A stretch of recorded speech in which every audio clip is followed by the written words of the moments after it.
So I think a lot of people are just curious how things look behind the scenes. First of all, though, you put so much work into finding the right guys for the Bengals, helping the Bengals find the right guys. What is it like for you when you see the picks being made and you realize, okay, all of this has now come to fruition? It's awesome. It's a lot of work. I mean, we joke about it all the time. We watch probably over 1,000 players we evaluate in the draft, and then you end up with only 6 of them. But all of the guys that we drafted this weekend we're really fired up about. So it's an awesome feeling, and it's an accumulation of a lot of work that went into it. I think some are curious about, did you have the option of trading down? And I know the Bengals don't usually trade up historically, but were those options on the table, and how did that play out for you guys in the war room? There's always discussions where our team of personnel guys are constantly hashing out options with other teams. Leading up to the draft, you don't want to be caught off guard last minute. So there was always options that we were talking through pretty much at every level. And then at the end of the day, we bring those options to Duke, and he has to make the final say on whether he wants to move up or move down at that given round. Obviously, this year we didn't end up making any moves, so he chose to go the disciplined and patient approach and just stick there and pick. And then once he makes that decision, we're all on board with it, and those guys are Bengals.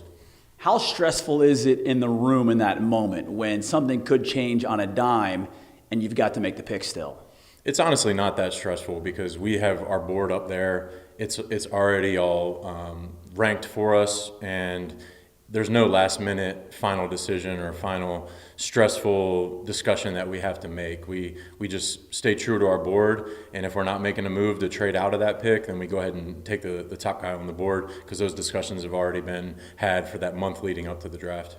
The reaction around a first-round pick like Shemar Stewart, you guys see it right away. Everyone's naming the sacks, 1.5 sacks per year. But what did you guys love about him? And at what point did you think Shemar might be a guy that we could go with in the first round?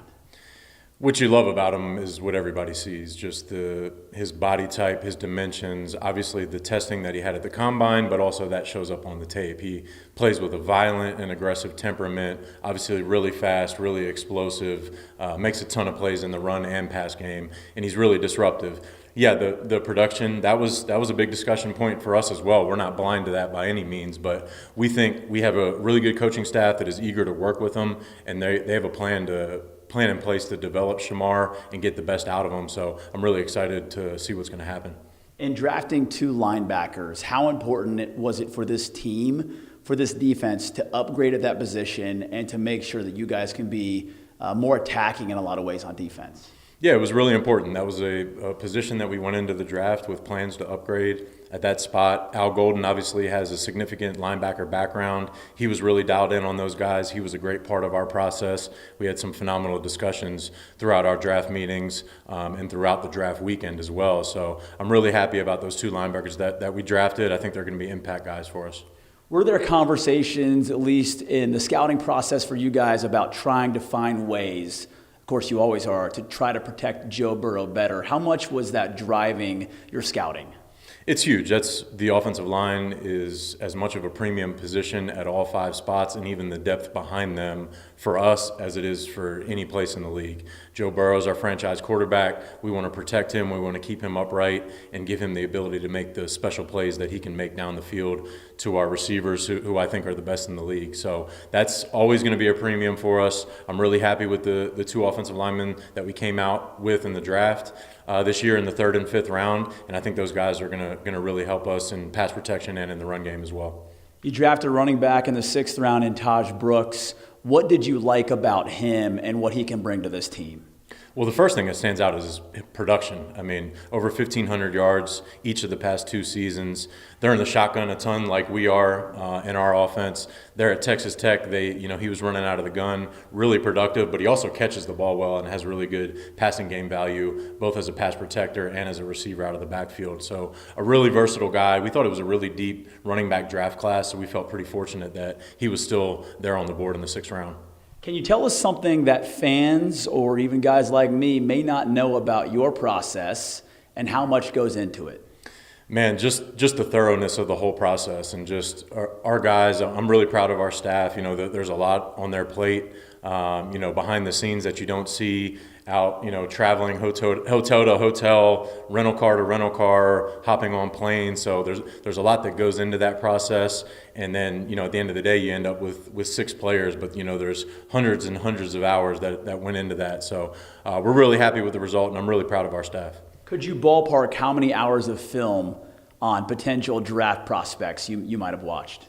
Oh man, I would be completely making up a number. I'd have to do some research on that one. I don't have an exact answer for you, but it's tons and tons of hours every week on top of the travel and on top of the talking to the staff members at the colleges, both over the phone and in person on our school visits. So it's a combination of a lot of work, but it's certainly a lot of film work and, you know, a lot of evaluation and analysis from every possible angle that we can look at it.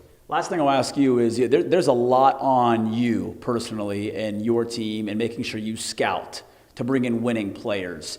Do you feel that pressure when a team like this is, in a lot of ways, it feels like built to win a championship?